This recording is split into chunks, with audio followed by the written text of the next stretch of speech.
I have nothing to disclose. Understanding the barriers to exercise is imperative due to obesity rates and sedentary behaviours being two of the greatest public health challenges facing women of the Western world. A number of studies have previously reported the high prevalence of pelvic floor dysfunction in exercising women. And therefore, we aim to explore the presence and magnitude of impact of symptoms of pelvic floor dysfunction as a barrier to exercise in symptomatic women, and to establish the significance of these symptoms as a barrier amongst other known barriers to exercise. We conducted an online anonymous questionnaire targeting adult Australian women who have current, past or fear of pelvic floor symptoms during exercise. Women who were pregnant, less than 6 months postnatal or breastfeeding were excluded from the study. A total of 4,556 women were included in the analysis. Looking at our cohort, we can see that parity is representative of normal in this population. A majority of the sample had experienced symptoms of urinary incontinence, with approximately a third each experiencing symptoms of anal incontinence and pelvic organ prolapse. 1 in 3 had experienced 2 of the pelvic floor disorders investigated, and 13% had experienced all 3. Our results found urinary incontinence to be the most frequently reported barrier to exercise amongst all other barriers in in symptomatic women. Not only is urinary incontinence frequently reported, but it has a large magnitude of impact on exercise participation. Amongst those women who identified urinary incontinence as a barrier, 60% report that it stops their participation in exercise, often or all of the time. Urinary incontinence was the most frequently reported barrier to exercise across all age categories, up to 56 to 65 years of age, where musculoskeletal injury and pain marginally take over. Identifying urinary incontinence as a barrier to exercise is more common with greater severity of symptoms.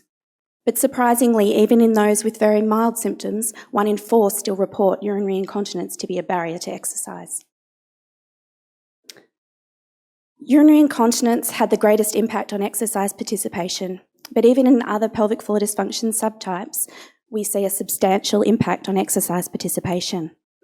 Amongst women experiencing symptoms of anal incontinence, 1 in 4 stop certain types of exercise and 1 in 4 modify their participation due to their symptoms. A similar magnitude of impact can be seen in women experiencing symptoms of pelvic organ prolapse.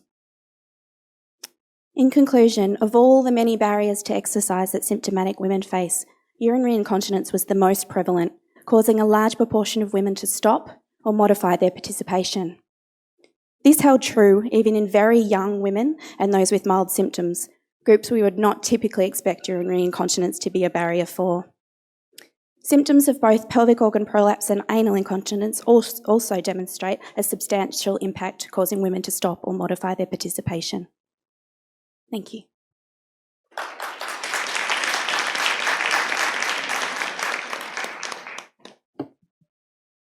This paper is now open for questions. Please go to the microphone, say your name. Thank you. Wendy Bauer, Australia. There's a lovely study. I'm just stunned at the number. Can you explain to us, was this part of somebody else's very large study, or did you personally find 5,000 women, and how did you do that? Yeah, we were also a little bit stunned. No, we found the women. So we were aiming to get sort of 500. We targeted through Facebook advertising and Twitter, and we were overwhelmed by the response as well. So I think that demonstrates the large problem that this is, and that women, are wanting to share and wanting to have something done about it. So they weren't all women who were participating in one particular sport? No. It's just because you're a millennial, women. You can make these things happen. It was I actually needed a little bit of help by someone who knew how to do some of the fancy, Facebook things, but actually it was really, really simple. It was just a simple Facebook advertising campaign with an online questionnaire with a link to an online questionnaire. It was very, very simple. Congratulations. Yeah. Thank you. Marg Sherburn, physio from Australia. Jodie, did you ask the women in what ways they modified their exercise and how much that might have bothered them? Yes, we did. I haven't presented it here, we've only got a limited time, but the top 2 ways that they modify their exercise participation were to change the way they participated in the exercise they were doing, so perhaps not jumping or not jogging, or to go down to a lower impact exercise.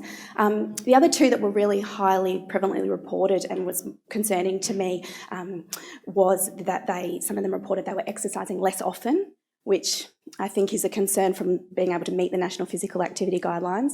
And then the other one was that they stopped exercising with others or in any group or organised sport. And I think, that takes away from then the social and the mental health benefits of being a part of a group and socialising through exercise. So those two to me were sort of concerning and demonstrate that, I feel like we need to do something about this. Thank you. No problems. Karbu, Oslo, Norway, congratulations with a very nice and interesting study. Thank you.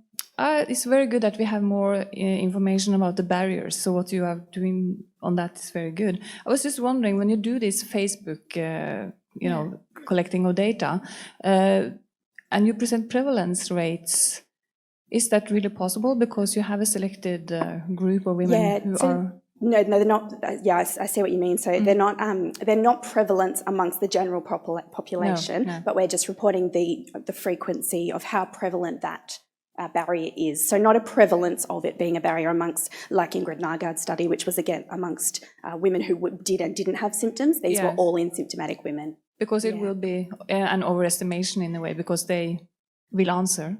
And we expect, obviously there's self-selection bias, but what was surprising about that was that we weren't just getting women with really severe symptoms. We had a really even spread across mild, moderate to severe, and even in the ones that were really mild, they were identifying it as a barrier that was significant to stop them from participating. Yeah, so it's very impressive that you have these high numbers, because then you can do some statistics on them. Absolutely. So that's very good. We're still going. Thank you.